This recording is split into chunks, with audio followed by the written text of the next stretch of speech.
Good evening to all of you. Good evening, sir. Question number 13.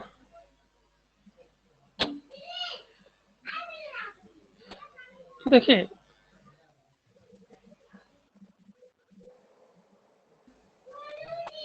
Now कह रहा है कि the number of student in 3 class है, 3 class है। मान लीजिए क्लास ए है, ये क्लास बी और ये क्लास सी हो गया। इनमें नंबर ऑफ जो स्टूडेंट है उनका रेशियो दे रखा है 4:6:9, 4:6:9। ओके, कह रहा है कि यदि 12 छात्र बढ़ा दिया जाए, प्रत्येक कक्षा में 12 छात्र बढ़ा दिया जाए तो अनुपात 7:9:12 हो जाता है। प्रत्येक कक्षा में 7 स्टूडेंट बढ़ाने की बात कर रहा है, सॉरी 12 स्टूडेंट, तो अनुपात क्या हो जाता है, 7 हो जाता है, 9 हो जाता है और 12 हो जाता है। ठीक है, अब सभी कक्षा में अगर समान स्टूडेंट बढ़ाया गया है तो रेशियो में सेम इंक्रीजमेंट होगा। देखिए यहाँ पे 3 है, यहाँ पे भी 3 है और यहाँ पे भी क्या है आपका 3 है। क्लियर है? Now Yes, sir. नाउ इस 3 यूनिट की वैल्यू, 3 यूनिट की वैल्यू कितने हो जाएगी? 3 यूनिट की वैल्यू आपका हो जाएगा 12, तो 1 यूनिट की वैल्यू आपका हो जाएगा 4। ठीक है, 1 यूनिट की वैल्यू 4। हमें क्या कह रहा है कि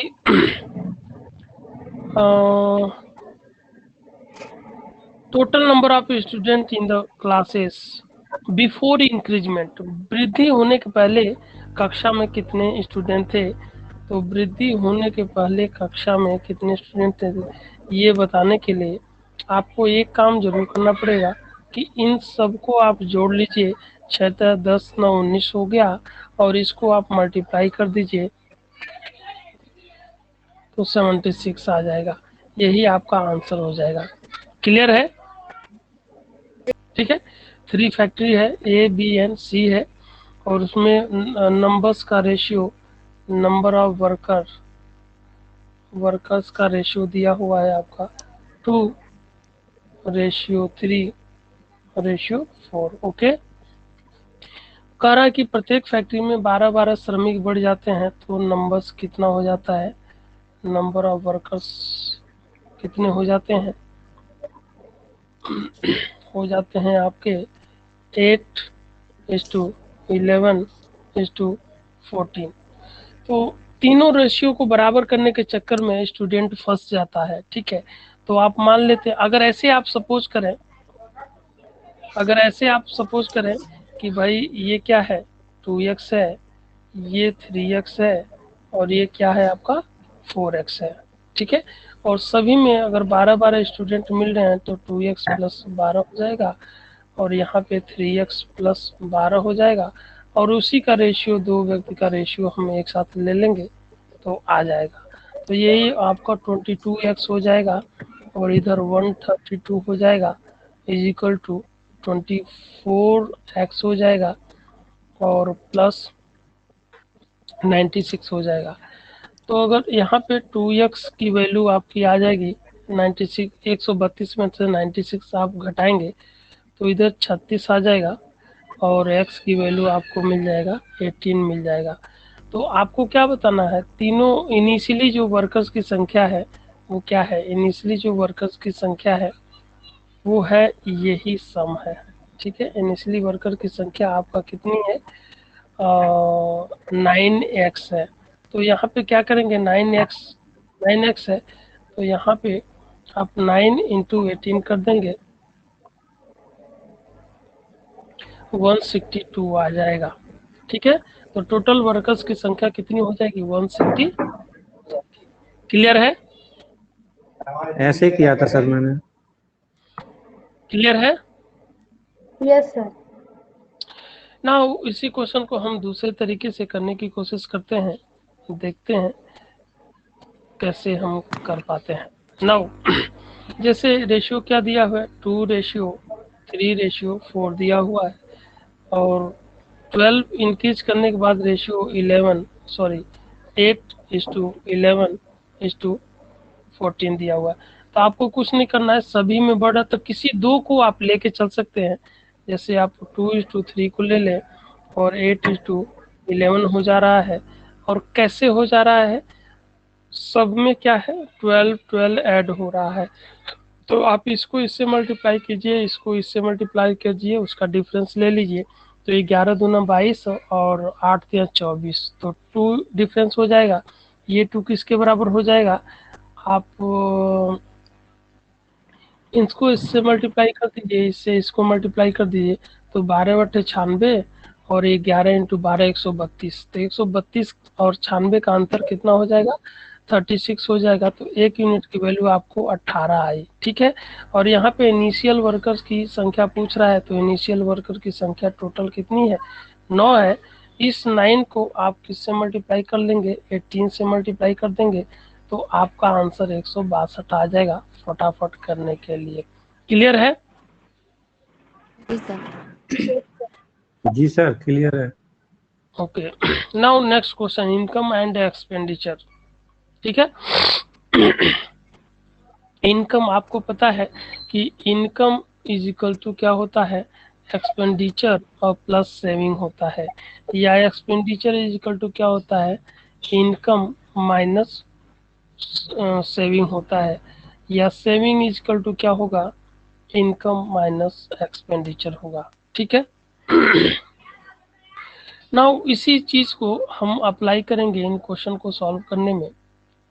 ठीक है, तो यहाँ पे कह रहा है कि फैमिलीज की इनकम एंड एक्सपेंडिचर का रेशियो दिया हुआ है, ये इनकम है ये एक्सपेंडिचर है, 10:7 दिया हुआ है।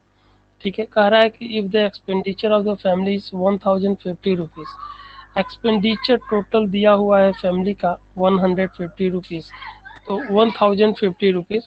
तो यहाँ पे डिफरेंस ये इनकम है और एक्सपेंडिचर है, तो यहाँ पे डिफरेंस कितना दिया हुआ है आपका 3 यूनिट दिया हुआ है, और 3 यूनिट की वैल्यू आपका 1050 रुपीज हो जाएगा, 1050 रुपीज हो जाएगा।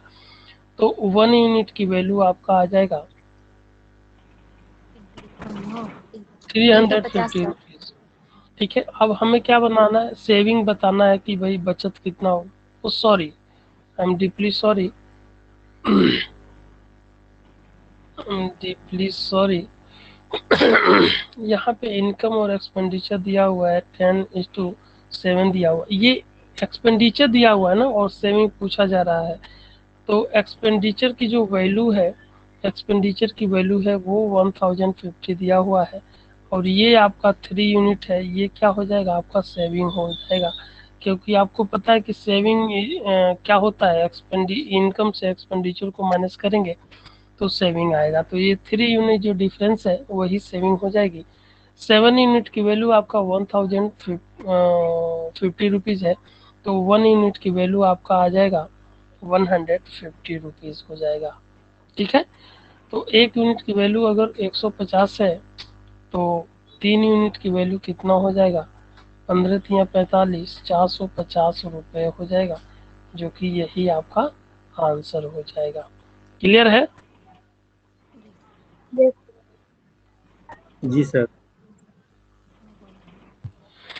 नेक्स्ट क्वेश्चन हम देखते हैं, क्वेश्चन नंबर 3 कह रहा है कि ratio of income of A and B का इनकम का जो रेशियो है वो आपका दे रखा है, ए एंड बी के इनकम का रेशियो आपका दे रखा है 9:8 दे रखा है, और एक्सपेंडिचर का ये इनकम का रेशियो है और ये एक्सपेंडिचर का रेशियो है 8:7 दे रखा है। मतलब कोई बंदा है 9 रुपये कमाता है तो 8 रुपये खर्च करता है, अब कोई दूसरा बंदा है 8 रुपये कमाता है तो 7 रुपये खर्च करता है। तो यहाँ पे एक चीज तो है भाई, यहाँ पे 1 यूनिट की वैल्यू कह रहा है कि इफ दे सेव्स 500 ईच, तो यहाँ पे इनकम 8 रुपया है खर्चा 7 रुपया है, और यहाँ पे इनकम 9 रुपया है खर्चा 8 रुपया, तो सबने 1 यूनिट, दोनों ने 1 यूनिट बताया, तो इस 1 यूनिट की वैल्यू 500 रुपीज हो जाएगा। कह रहा है कि एक ही आय ज्ञात कीजिए, तो एक ही आय ज्ञात करने के लिए आपको क्या करना है, कुछ नहीं, इससे मल्टीप्लाई कर देंगे, तो 5×9=45, तो 4500 रुपीज हो जाएगा, आपका आंसर हो जाएगा। ठीक है, ये तो उस समय की कंडीशन है जब डिफरेंस आपका यही 1 एंड 1 इक्वल है। जहाँ पे इक्वल नहीं है डिफरेंस वहाँ पे क्या करेंगे और जहाँ पे ये सेम 500 रुपया नहीं बचत कर रहा है, कोई 700 बचत कर रहा है, कोई 800 बचत कर रहा है, ठीक है। तो उस कंडीशन में क्या करेंगे, जो मेथड मैं बता रहा हूँ उसी को आप फॉलो कीजिएगा, चाहे ये डिफरेंस बराबर हो या ना हो, और चाहे ये जो 500 रुपया है वो इक्वल हो या ना हो, ठीक है। हर एक कंडीशन में ये मेथड जो है एप्लीकेबल होगा। तो 9:8 हो जाएगा और एक्सपेंडिचर आपका हो जाएगा 8:7 हो जाएगा। दोनों 500 रुपये की बचत कर रहे हैं। तो डबल जीरो को आप हटा दीजिए कैलकुलेशन करते समय, क्योंकि ये बहुत ही आपको कैलकुलेशन बढ़ा के रखेगा। तो आप इससे इसको मल्टीप्लाई कीजिए और इससे इसको मल्टीप्लाई कीजिए, इसका डिफरेंस देख लीजिए। तो 9×7 = 63, 8×64 1 यूनिट हुआ। इस 1 यूनिट की वैल्यू कितनी हो जाएगी, जीरो को भूल जाइए कैलकुलेशन के समय। तो 8×5 = 40 और 5×7 = 35, 5 यूनिट हुआ। और डबल जीरो जो छोड़े थे आप लगा दीजिए, तो 1 यूनिट की वैल्यू 500 रुपया हो जाएगा। और एक ही इनकम पूछ रहा है, तो एक ही इनकम क्या है, एज एज इनकम, इनकम आपका कितना है, 9 यूनिट है। तो इस 9 यूनिट से आप क्या करेंगे, 500 को मल्टीप्लाई कर देंगे, तो आपका आ जाएगा 4500, जो कि ऑप्शन ये है। तो ये मेथड ज़्यादा ही सक्सेसफुल है, क्योंकि प्रॉब्लम हो जाएगी अगर रेशियो में इक्वल नहीं है। ये जो difference of income and expenditure है, जब वो इक्वल नहीं होगा तो प्रॉब्लम हो जाएगी। पहले आपको बराबर करना पड़ेगा एलसीएम मेथड के थ्रू, और फिर आपको करना पड़ेगा। लेकिन अगर मान लीजिए रेशियो ये भी डिफरेंट है और 500 रुपया नहीं है, ये भी अलग अलग वैल्यू है, तो वहाँ पे बहुत मुश्किल हो जाएगा आपको करने में। इसलिए आप इसी मेथड को फॉलो कीजिए, चाहे डिफरेंस बराबर हो या ना हो, चाहे ये 500 रुपये की जो वैल्यू है वो इक्वल हो या ना हो, कोई फर्क नहीं पड़ेगा, आपका कैलकुलेशन आसान हो जाएगा, ठीक है। नाउ नेक्स्ट क्वेश्चन है, income and expenditure, income of A and B क्या दिया हुआ है, 5:3 दिया हुआ है, और एक्सपेंडिचर का रेशियो 9:5 दिया हुआ है। तो देख लीजिए, यहाँ पे 4 का डिफरेंस है, यहाँ पे 2 का डिफरेंस है, ठीक है। कह रहा है कि if A's income is twice the expenditure of B, यदि ए का जो खर्च है वो बी के, ए का जो आय है वो बी के खर्च के दोगुना हो, ठीक है। ए की आय जो है, ए का इनकम जो है बी के एक्सपेंडिचर की दोगुना हो, तो आई इक्वल टू 2E हो जाएगा, यही बात कर रहा है। तो यहाँ पे तो ए का इनकम और बी का एक्सपेंडिचर बराबर दिख रहा है, तो हमें दोगुना करना है। तो दोगुना करने के लिए क्या करना पड़ेगा कि इस रेशियो को हमें डबल करना पड़ेगा। तो जब डबल करेंगे तो इनकम का रेशियो आपका आ जाएगा 10 हो जाएगा, ये 6 हो जाएगा, और ये 9:5 वैसे ही रहेगा, ठीक है। अब इस कंडीशन में ए का इनकम आपका 10 है और बी का एक्सपेंडिचर क्या है, 5 है। ए का जो इनकम है बी के एक्सपेंडिचर का डबल है, okay. Now what is the ratio of their saving, a और बी के सेविंग का रेशियो क्या होगा, ठीक है। तो कोई प्रॉब्लम नहीं, सेविंग का रेशियो क्या हो जाएगा भाई, 10 में से इसको माइनस करेंगे तो 1 सेविंग आ जाएगा, और 6 में से इसको माइनस करेंगे तो 1 सेविंग आ जाएगा। तो सेविंग का रेशियो क्या हो जाएगा, ए और बी के सेविंग का रेशियो आपका 1:1 आ जाएगा, जो कि ऑप्शन बी है। ऑप्शन बी इस क्वेश्चन का क्या हो जाएगा, करेक्ट आंसर हो जाएगा। क्लियर है। देखिए, ए और बी का इनकम और एक्सपेंडिचर का, ए और बी के इनकम का रेशियो देखिए, इनकम का रेशियो दिया हुआ है 8:5 दिया हुआ है, और एक्सपेंडिचर का रेशियो दिया हुआ है 5:3 दिया हुआ है, ठीक है। और दोनों में से प्रत्येक एक 12,000 बचाता है, 10,000 बचाता है। तो आप यहाँ पे मैंने अभी बताया कि कैलकुलेशन के दौरान जो है डबल जीरो को आप छोड़ दीजिए, तो ये 12,000 हो जाएगा और ये 10,000 हो जाएगा, ठीक है। 10,000 और ये 12,000, ठीक है।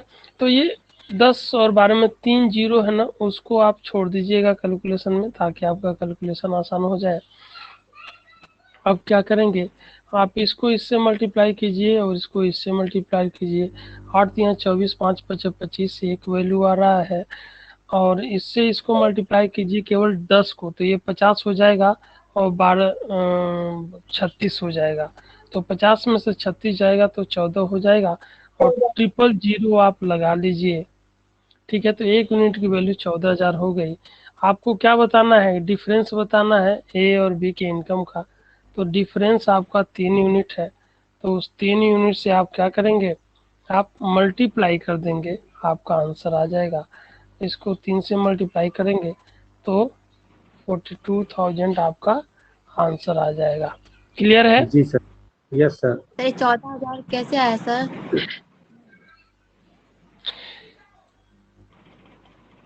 जो दूसरा तरीका है वो ये बता रहा हूँ आपको, इनकम का रेशियो है 8:5 दिया हुआ है, ठीक है, और एक्सपेंडिचर का रेशियो है 5:3 दे रखा है। तो यहाँ पे क्या पूछ रहा है कि भाई ए और बी के इनकम का अंतर बताना है।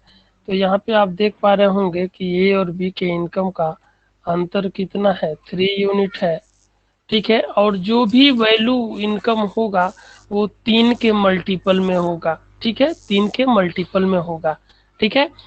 तो जो भी ऑप्शन में दिया हुआ है वो ए और बी के इनकम का अंतर ही दिया हुआ है, तो जो ऑप्शन 3 से डिविजिबल होगा that option will be our right answer. यहाँ पे देखिए 52,000 है, 3 से डिविजिबल होगा, नहीं होगा। 44 डिविजिबल होगा, नहीं होगा। 46 डिविजिबल होगा, नहीं होगा। तो तुरंत ये और आपका करेक्ट हो जाएगा। क्लियर है? सिर्फ अंतर से सर करके देखेंगे, जो अंतर आ रहा है सिर्फ। जी जी जी जी। Okay sir. सर एग्जाम तो में सबसे जरूर एग्जाम, वो हाँ, अगर जी, जी अगर sir. Exam now question number 9 and 10, ठीक है। ए और बी का income 1 year before last year दिया हुआ है 3:2। ए का जो इनकम लास्ट ईयर और प्रेजेंट ईयर का जो रेशियो दिया हुआ है 2:3, एंड बी का लास्ट ईयर और प्रेजेंट ईयर का इनकम 3:4 दिया हुआ है। आप यहाँ पे देख पा रहे हो कि ए का जो इनकम है लास्ट ईयर वो 3 यूनिट है, यहाँ पे ए का जो इनकम है लास्ट ईयर वो 2 यूनिट है। तो आपको क्या करना है आपको तो इसको बराबर करना पड़ेगा। ये 3 यूनिट है, ये 2 यूनिट है लास्ट ईयर, तो लास्ट ईयर की जगह पे 3 यूनिट होना चाहिए। तो आप क्या कीजिए, इस रेशियो को 2 से डिवाइड करेंगे तो यहाँ पे 1 होगा, और यहाँ पे 3/2 हो जाएगा। क्लियर है? नाउ अब यहाँ पे 3 आना चाहिए, तो रेशियो को 3 से मल्टीप्लाई कर दीजिए, यहाँ पे 3 हो जाएगा, और यहाँ पे 9/2 हो जाएगा। तो ए का लास्ट ईयर का इनकम कितना हो गया, 3 हो गया। देखिए 3 3 बराबर हो गया। सिमिलरली बी का लास्ट ईयर का इनकम कितना है, 2 यूनिट है, और बी का लास्ट ईयर का इनकम यहाँ पे 3 यूनिट है, तो 3 की जगह पे 2 होना चाहिए। तो 3 से इस रेशियो को क्या कीजिए, डिवाइड करेंगे तो आपका 1 हो जाएगा, 4:3 हो जाएगा। अब अगेन 2 से मल्टीप्लाई कर देंगे तो आपका मिल जाएगा 8/3 मिल जाएगा, ठीक है। अब कह रहा है कि total present income of A and B together is 21,500। तो टोटल इनकम क्या है, total income of A and B क्या है, 9/2 प्लस 8/3। ये किसके इक्विवेलेंट है, 21,500 के बराबर है। तो 9 3 27, 8 दूनी 16, 27 और 16 कितना हो जाएगा, 7 6 13, 43 डिवाइडेड बाई 6 हो जाएगा, और ये 21,500 के बराबर हो जाएगा। इसको अगर आप सिंपलीफाई करेंगे तो 43 से ये कितनी बार में जाएगा, 5 बार में जाएगा, और इससे मल्टीप्लाई कर देंगे तो 1 यूनिट की वैल्यू आपको 6 5 30, 3,000 रुपया आ जाएगा, ठीक है। अब आपको क्या बताना है कि a so income of B, B का इनकम क्या होगा ये बताना है भाई, बी का इनकम क्या होगा। तो बी का so income of B, B का इनकम क्या होगा। तो बी का लास्ट ईयर का इनकम नहीं पूछ रहा है, प्रेजेंट ईयर का पूछ रहा है। तो आप क्या करेंगे, 8/3 से 8 बाई, एक यूनिट की वैल्यू अगर 3000 है, ठीक है, एक यूनिट की वैल्यू अगर 3000 है, तो आपको 8/3 यूनिट की वैल्यू कितना हो जाएगा, मल्टीप्लाई कर देंगे, ठीक है। तो ये 3 से 3 कैंसिल हो जाएगा, 8000 आपका आंसर आएगा। क्लियर है सबको। ये क्वेश्चन है, कह रहा है कि sum of income of 3 person is 84,000। Sum of income of A and b is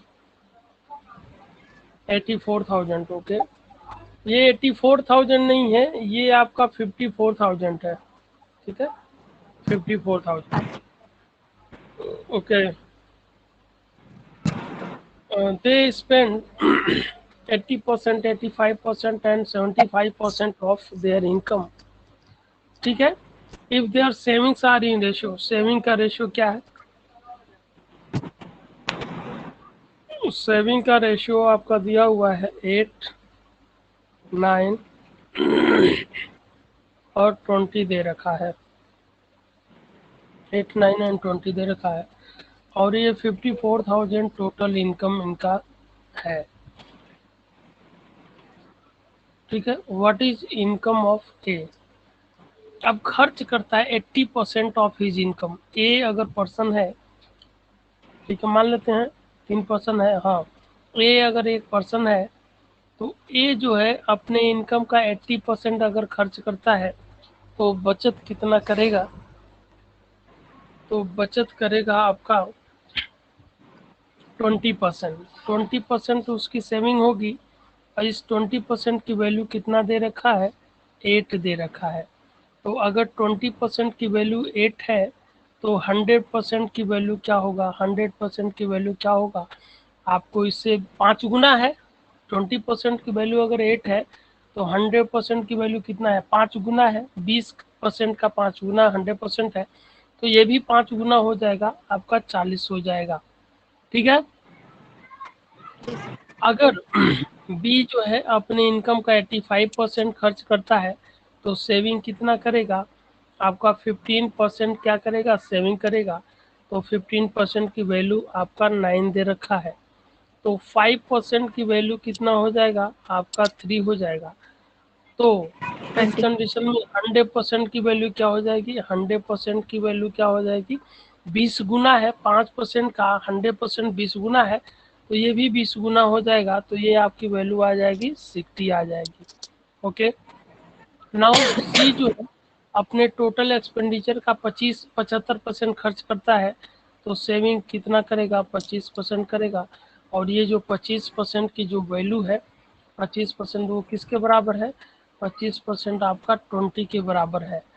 तो अगर 25% 20 के बराबर है, तो 100% कितना होगा, तो आपका 100% आपका हो जाएगा 4 गुना है, तो ये हो जाएगा आपका 80 हो जाएगा, ठीक है। तो ए का टोटल इनकम 40 है, बी का 60 है, और सी का 80 है। क्लियर है। अब कह रहा है टोटल सम ऑफ इनकम्स, अब सबको जोड़ेंगे तो 180 यूनिट टोटल इनकम आ रहा है। 180 यूनिट जो है 54,000 के क्या हो जाएगा, बराबर हो जाएगा, ठीक है, 54,000 के इक्विवेलेंट हो जाएगा।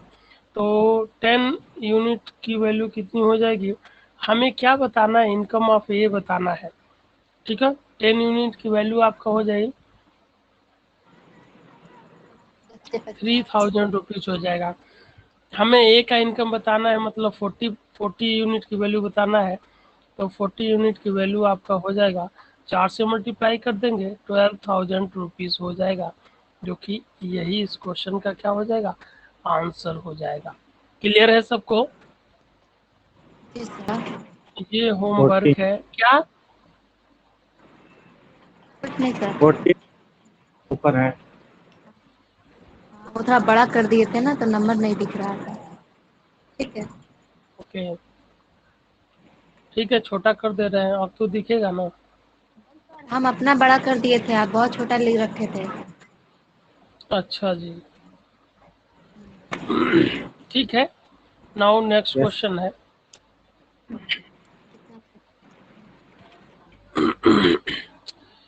कह रहा कि हाउंड परस्यू अ हेयर। ठीक है, एक हाउंड है और एक हेयर मतलब खरगोश। यहाँ पे हैव नहीं है, ये हेयर है, हेयर है। ठीक है, एक हाउंड जो है हेयर को परस्यू करता है, मतलब पीछा करता है, और 6 लीप्स लेता है for every leaps, for every 7 leaps of hare. मतलब एक हाउंड है, हाउंड हाउंड है, इस क्वेश्चन की बात कर रहे हैं। एक हाउंड है और एक हेयर है। हेयर मतलब खरा होता है और हाउंड मतलब मुझे खुद नहीं पता है। ठीक है हाँ। तो कह रहा है कि हाउंड जो है 6 लीप मतलब छलांग होता है। हाउंड जो है 6 छलांग मारता है और उतने ही समय में जो हेयर है वो 7 छलांग मारता है। मतलब सेम टाइम इंटरवल में हाउंड जो है 6 छलांग मारता है और उतने ही समय में जो खरगोश है वो 7 छलांग मारता है। ठीक है, और आगे दिया हुआ है कि but 5 leaps of hound is equal to 6 leaps of hare. मतलब हाउंड के 5 छलांग और खरगोश के 6 छलांग के क्या है, बराबर है। मतलब डिस्टेंस दिया होता है, मतलब जितनी दूरी 5 छलांग में हाउंड तय करेगा उतनी ही दूरी 6 छलांग में खरगोश ट्रैवल करेगा, तय करेगा। तो जब डिस्टेंस इक्वल होना उसको यहाँ पे लेते हैं, हाउंड का 5 छलांग और खरगोश का 6 छलांग के बराबर है। अब इसको क्या करेंगे, आप एलसीएम ले लीजिए, 6 पचे हो जाएगा 30 हो जाएगा। और यहाँ पे आपको मिलेगा, तरीका एकदम सिंपल है। यहाँ पे 6 हो जाएगा और यहाँ पे 5 हो जाएगा। ठीक है, नाउ नाउ अब हमें क्या बताना है भाई, स्पीड का रेशियो बताना है। तो अब हाउंड जो है समान समय में कितने छलांग मारता है, 6 छलांग मारता है। हाउंड 6 छलांग मारता है और उतने ही समय में खरगोश जो है 7 छलांग मारता है, 7। अब हाउंड और हेयर, हाउंड स्पेलिंग गलत है, हाउंड का ए होना चाहिए। हाउंड हाँ का सर, हो गया आपका 36 हो गया और हेयर का हो गया 35 हो गया। तो 36:35 जो होगा वो उनके स्पीड का रेशियो हो जाएगा, स्पीड का रेशियो हो जाएगा। ये option B will be the right answer. Clear है? बस इतना ही करना था सर। बस यही करना था, इतना ही। बेसिक में तो बहुत कंफ्यूजन होगा, इसलिए मैंने एलसीएम, ये स्टूडेंट को बताने के लिए मैंने एलसीएम मेथड का वो तरीका अपनाया था। निकाला। नहीं सर, वही सही है, सही तरीका है। आप लोग को बता रहा हूँ। ठीक है, हाँ क्लियर सर, है? सही है। हाँ सर, हाँ सर। ना इसी तरीके से 17 नंबर क्वेश्चन हो जाएगा। बेसिकली क्या है ना, हम ये जो आपका कोचिंग इंस्टीट्यूट है निष्कर्ष निर्माण आईएएस, निर्माण तो आई है। निर्माण आईएएस में मैं क्लास लेने गया था, तो यही क्वेश्चन एक लड़के ने पूछ दिया। ठीक है, आपने और रख लिया। हाँ जी, हमसे पूछ दिया क्वेरी में, मतलब ऑफिस में। अब मैं बेसिक से इस क्वेश्चन को किया तो लंबा चौड़ा हो गया, तो करा सर बहुत लंबा चौड़ा हो गया, ऐसे तो करते रह जाएंगे। हमने कहा हाँ यार ये हाँ तो बहुत अच्छी बात है। तो कह रहा कि सर ट्रिक से बताइए। हमने कहा कल मिलना तुम। ठीक है, तो गए कम से कम, हाँ, 17 का 20। और वो लड़का ये कल मिला फिर से, सर आप एक बार बता दीजिए। तो हमने कहा चलो इस टाइप के जितने सवाल होंगे सभी को इस तरीके से सॉल्व करना, फटाफट तुम्हारा आ जाएगा। तो आंसर तो सर आ गया था ना आपका, भले थोड़ा सा लंबा हो गया था, जी जी। आंसर तो आ गया था ना सर। हम्म। ठीक है। और ठीक है, जी सर ठीक है। हम्म। तो ये टॉपिक मैंने नहीं पढ़ा रहा था, मैं एलसीएम वाले टॉपिक पढ़ा रहा था उस समय उसे। लेकिन ये जी किसी ने पूछा होगा, जानते ही हो लड़के एक जैसे नहीं होते हैं। हाँ। बहुत सारे लड़के होते हैं। अ, मतलब अब क्या बताऊं आपसे, अच्छा शब्द यूज नहीं करूंगा। हम्म। ठीक है सर। कह रहा है कि अब सर ये ज्योग्राफी आ गया सर। टेस्ट में आया हुआ है। अब ये ज्योग्राफी हो आ सकता। गया, ये सवाल है आपका यूपी पीसीएस मेंस का है। ठीक है, अच्छा बहुत आसान सा सवाल है और इसी टॉपिक से रिलेटेड है। ठीक है सर। तो इसको, ये लैंड हो गया और ये वाटर हो गया। देखिए ये अर्थ है और ये उत्तरी गोलार्ध हो गया, ये दक्षिणी गोलार्ध हो गया, बीच में इक्वेटर हो गया। इक्वेटर का काम क्या होता है कि पूरी पृथ्वी को, ग्लोब को दो बराबर भागों में बाई मास बांटता है। ओके, बाई मास नहीं, मतलब पूरे आकार का आधा कर देता है। ठीक है। अब लैंड एंड वाटर का रेशियो दिया है 1:2 दिया हुआ है। तो इसको हम क्या करेंगे भाई, 1:2 है, अगर इसको हम 100 और 200 कर लें तो किसी को कोई आपत्ति? No sir. ओके। नहीं सर। नाउ नॉर्दर्न हेमिस्फीयर में लैंड एंड वाटर का रेशियो कितना है आपका? 2:3 है। तो मान लो टोटल भाई, टोटल ग्लोब में भूमि कितना है? 100 है और पानी कितना है? 200 है। टोटल जो वैल्यू है टोटल 300 है। इस 300 में 150 जो होगा वो उत्तरी गोलार्ध होगा और 150 यूनिट जो होगा दक्षिणी गोलार्ध होगा। ठीक है। जी सर। अब यहाँ पे अब देखिए ये land and water total weight जो है, टोटल जो पार्ट है वो आधा है, 150 यूनिट है। और यहाँ पे सम कितना है? 5 यूनिट है। तो 5 यूनिट की वैल्यू 150 है, तो 1 यूनिट की वैल्यू आपका कितना हो जाएगा? 30 हो जाएगा। तो 2 यूनिट की वैल्यू आपका 60 हो जाएगा और 3 यूनिट की वैल्यू 90 हो जाएगा। मतलब नॉर्दर्न हेमिस्फीयर में उत्तरी गोलार्ध में भूमि कितना भाग होगा भाई? 60 भाग होगा। और वाटर कितना होगा? 90 भाग होगा। क्लियर है? अब देखिए पूरे ग्लोब में भूमि कितना है? 100 भाग है और वाटर कितना है? 200 भाग है। तो अगर उत्तरी गोलार्ध में भूमि जो है 60 भाग है, तो दक्षिणी गोलार्ध में भूमि कितना भाग होगा आपका? 40 भाग होगा। और वाटर कितना होगा? 90 भाग यहाँ पे है, तो 110 भाग यहाँ पे है। तो इसका रेशियो कितना हो जाएगा? 4:11 हो जाएगा। और यही आपका क्या हो जाएगा? आंसर हो जाएगा। क्लियर है? सर जी 60 सर। में तो 40 ठीक है, और ये 90 वाला। नाउ नेक्स्ट क्वेश्चन है ये नेक्स्ट क्वेश्चन आपका है, कह रहा है कि स्टूडेंट वाज एक्सपेक्टेड, यहाँ पे एक्सपेक्टेड है। ठीक है, student was expected to divide 117 rupees among P and Q and R in half, one third and one fourth ratio. But by mistake he divided the sum in ratio 2:3:4. Who gain most and by how much? मतलब एक छात्र को 117 रुपया दिया गया P Q और are में बांटने के लिए, पी क्यू और आर में बांटने के लिए।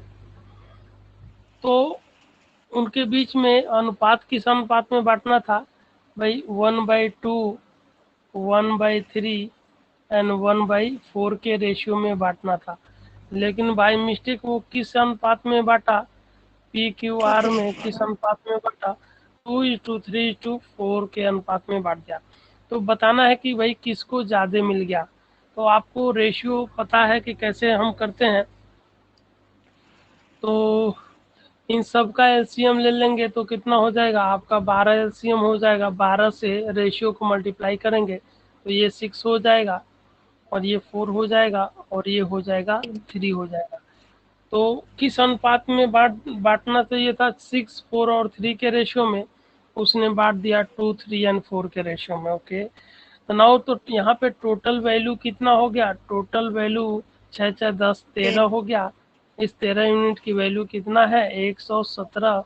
तो 1 यूनिट की वैल्यू हो जाएगा आपका 9 रुपीज हो जाएगा। ओके, अब इसमें हमें बताना है कि भाई अब इसमें 9 यूनिट है तो ये कितना पाएगा, 9 छके 54 रुपया पाएगा। ये कितना 36 रुपया पाएगा और ये 9 तिया 27, 27 रुपये पाएगा। मतलब ओरिजिनली 54, 36 और 27 रुपया पाना था, लेकिन इस रेशियो में बांट दिया है तो अब उनको किस में मिलेगा 5 4 9, 9 यूनिट हो गया। इस 9 यूनिट की वैल्यू आपकी हो जाएगी 117 रुपया को ही तो इसे रेशियो में बांटा है, तो 1 यूनिट की वैल्यू आपकी 13 हो जाएगी। ओके, नाउ पी को कितना मिला है मल्टीप्लाई कर देंगे 13 से तो 26 रुपया मिलेगा। और क्यू को कितना मिलेगा 13 तिया 39 रुपया मिलेगा। और आर को कितना मिलेगा 13 चौके 52 रुपया मिलेगा। तो सबसे ज्यादा किसको मिला, किसको फायदा हुआ भाई, आर को फायदा हुआ, सबसे ज्यादा आर को फायदा हुआ। कितना फायदा हुआ देख लीजिए, इसका अंतर ले लीजिए, डिफरेंस कितना हो जाएगा, डिफरेंस आप 25 रुपया। तो आर को फायदा हुआ और कितना फायदा हुआ 25 रुपया। तो so option C will be the right answer. Clear है? जी सर जी। ठीक है, अंत भला तो सब भला। हाँ? देखिए आपका 53 रुपया है, 53 रुपीज, 53 रुपीज है। ओके, यही डिस्ट्रीब्यूट करना है। तो कह रहा है कि ए को बी से 7 रुपया अधिक मिले, तो ए को बी से कितना रुपया अधिक मिल रहा है 7 रुपया अधिक मिल रहा है। और बी को सी से कितना अधिक रुपया मिल रहा है, सी से 8 रुपया अधिक मिल रहा है। ठीक है, तो अगर ये देखें कि भाई ए से ए को सी से कितना अधिक रुपया मिलेगा, तो बी की वैल्यू सी प्लस 8 को अगर यहाँ पे रखें तो कितना हो जाएगा सी प्लस 8 प्लस 7 हो जाएगा। और ये हो जाएगा सी प्लस 8 7 15, 15 हो जाएगा। तो ए को सी से 15 अधिक मिल रहा है और बी को सी से 8 मिल रहा है। ठीक है, तो अगर एक बात बताइए, यहाँ पे बस हम एक्सपेरिमेंट के लिए पूछ रहे हैं कि अगर यहाँ पे ये 15 को हटा दिया जाए और यहाँ पे 8 को हटा दिया जाए तो क्या मिलेगा हमें, बी बराबर सी, ये तीनों को और यहाँ बराबर। से ए बराबर से तीनों बराबर मिल जाएंगे ना। जी सर। बहुत अच्छा, आधा काम आसान हो गया, मतलब पूरा काम आसान हो गया। अब यहाँ पे अगर 8 को हटा दीजिए, 15 को हटा दीजिए, तो हटाएंगे क्यों हटाएंगे, अगर हटाएंगे तो कहाँ से हटाएंगे, 15 8 कितना होता है, 8 5 13 23 होता है, तो यहाँ से 30, आप माइनस कर दो तो ये 30 बचेगा। इस 30 में ए बी 10। और सी, ए बी और सी तीनों क्या है बराबर है, 10 ये हो गया, 10 ये हो गया, 10 ये हो गया। लेकिन अब कंडीशन क्वेश्चन के अनुसार हम रखेंगे कि क्या कह रहा है कि भाई ए को कितना मिला, सी से 15 अधिक मिलेगा, तो यहाँ पे आप 15 ऐड कर लीजिए। और बी को कितना मिला, सी से 8 अधिक मिला, तो यहाँ पे 8 ऐड कर लीजिए, तो ये आपका 25 हो जाएगा, ये 18 हो जाएगा और ये 10 हो जाएगा। यही क्या हो जाएगा, ए बी और सी में रेशियो हो जाएगा 25, 18 और 10, जो कि ऑप्शन बी है। ऑप्शन बी इस क्वेश्चन का क्या हो जाएगा, करेक्ट आंसर हो जाएगा। क्लियर है? तो करते समय तो बड़े आसान लगते हैं, जब तक ना होते तो बड़े मुश्किल लगते हैं। ओके, तो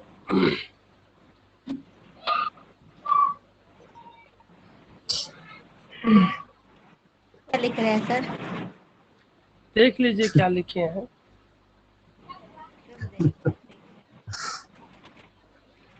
मतलब